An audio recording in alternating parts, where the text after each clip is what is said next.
Making a video game is hard enough, but what if any mistake you made meant it was game over?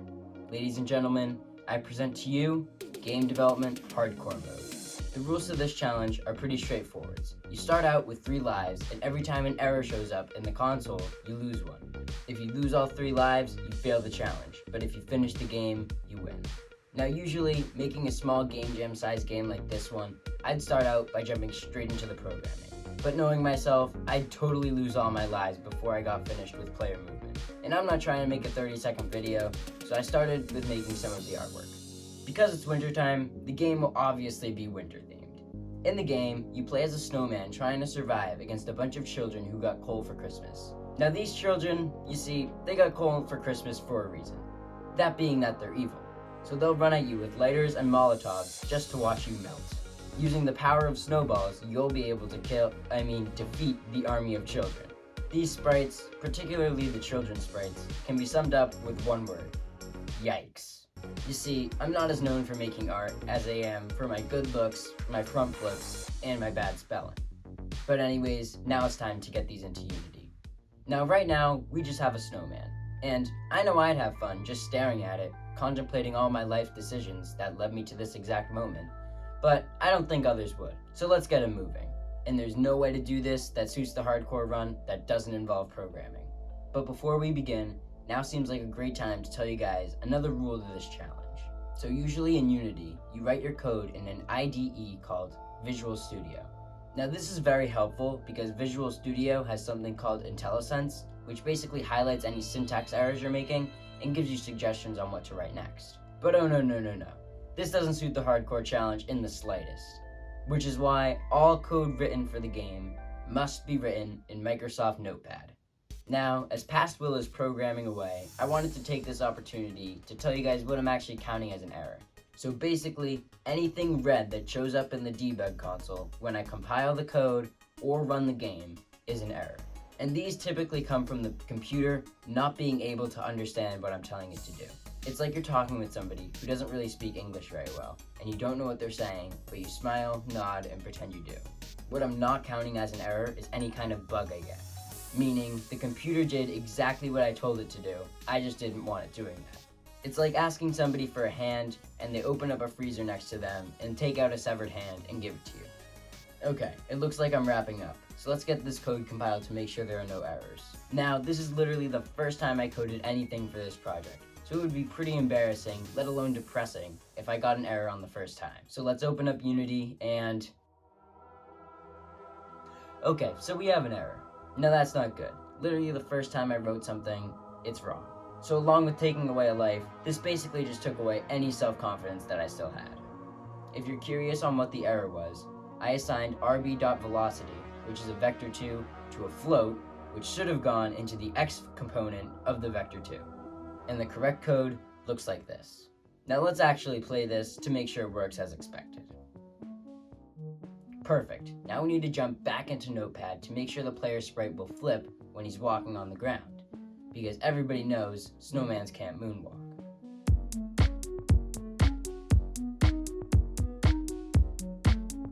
Now it's time for the final part of player movement, jumping. So after a little bit of programming and a little bit of documentation checking, which is allowed by the way, I came up with this, which works perfectly. So now the first main part of the game, being player movement, is done. And even though I lost a life, I'm just happy I didn't lose the challenge. Okay, I have a little question for you. What's the difference between a snowman and a snowwoman? Snowballs. So now it's time to start making them. And luckily, this process is pretty straightforward. So what we need to do is get the cursor's position and subtract it from the hand's position, or stick's position, to get a direction. From there, we spawn a snowball and tell it to move in that direction at a certain speed. To make the game a little easier, I made the snowballs magic and defy gravity. All things considered, this was all pretty easy, so I doubt we'll have any errors, but let's get this code compiled to check. And we have 2 errors. So that means I lose, right?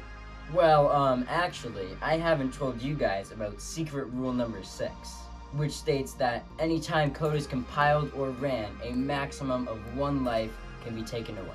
Because if an error is in the update function and gets ran every frame, then you're going to have over 999 errors in a couple seconds, and thus lose the challenge instantly. But Will, your error wasn't because of that. Shh! They don't have to know. Now, if you don't remember earlier, I mentioned that I was notorious for my bad spelling, and this came back and bit me in the butt because I misspelled snowball as smowball, and the other error was just forgetting to put .main after camera. Once this was all fixed, our snowman can now throw snowballs faster than Buddy the elf. Personally, I think there's something missing. There's no children to throw light fluffy snowballs at. So let's change that. So then I proceeded to open up Microsoft Notepad, because everybody knows that's where children are created.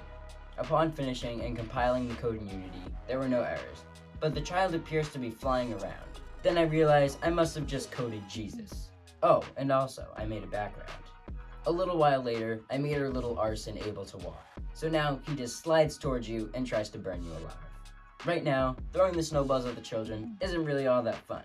Mainly because they don't fall over and make snow angels on the ground forever, because they're just having so much fun. So a little bit of error-free coding in Notepad fixed this, and now we have this, which is a lot more satisfying.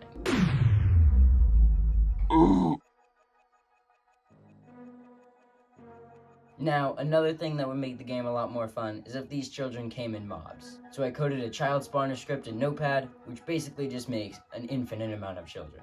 Now, I don't think this is really allowed to be shown on YouTube, so everything happens off screen and the children will just fall onto the battlefield. And with my one life left, I was being so cautious while making this, because this is probably the hardest thing I've done so far for this game. And to my amazement, it worked first try, error-free, and bug-free. So now I wanted to make the game look a teeny bit more visually pleasing. So I used something I don't think I've ever used before, Unity's particle system. With it, I made some snow, and I'm more than happy with the effect. I then noticed another small issue. In real life, children don't just slide, they walk. So now let's get our children walking. Using the two other poses I made earlier, I animated some walk cycles, which don't look the greatest, but they're better than what we had before. I then made it a little bit more obvious to the player to see which children were on the ground laughing because they're having so much fun getting hit with snowballs. Typically, in one way or another, a game usually ends. And right now, the kids never try to stop burning you alive, and you can't actually be burned alive. So I coded that the player gets destroyed once he gets hit with the lighter. Just looking at it, there were no errors. So I went into play mode and started snowballing some pyromaniacs.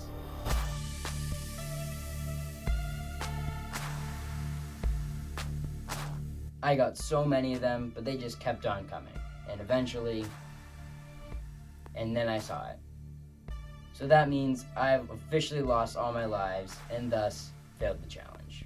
It's pretty ironic how it was destroyed by my creation of destruction, but I should have realized it was going to happen. So what actually happened was that the children needed the player's location in order to move, and when the player died, they didn't have its location anymore, so they just gave me an error.